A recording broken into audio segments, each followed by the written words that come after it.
appris un peu ce que c'est qu'évangéliser, que c'est que rayonner, que ça se vit dans le contact, dans la relation. C'est ça surtout que je trouve ça important, c'est que Dieu il se retrouve dans la relation entre plusieurs personnes.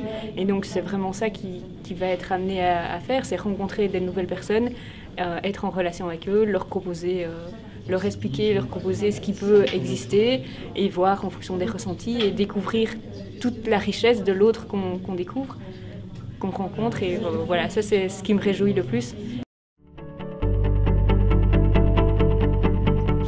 En fait, c'est d'abord les JMJ, j'y ai participé 2 fois et en fait ça m'a apporté tellement de joie et tellement une expérience 2 fois aussi, une expérience d'église. Voilà, on rencontre plein de jeunes. Je trouve que c'est une expérience à pas rater quand on est jeune chrétien, qu'on se sent parfois un peu isolé dans ses petits diocèses en Belgique ou dans sa petite paroisse. C'est vraiment une expérience à vivre et donc ce que j'avais envie c'était vraiment de partager cette joie avec d'autres jeunes et vraiment les motiver à y participer, surtout les jeunes chrétiens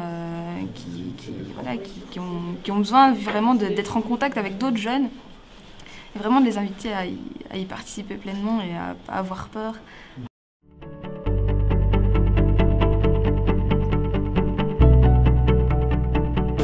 J'ai vécu les JMJ, j'ai participé à ceux d'Australie en 2008. Ma première envie d'y aller, c'était parce que tout le monde en parlait. C'était une rencontre entre jeunes, échange multiculturel. Et finalement, j'ai vécu une expérience personnelle assez riche, assez grande, qui a permis de me réconcilier avec le Seigneur.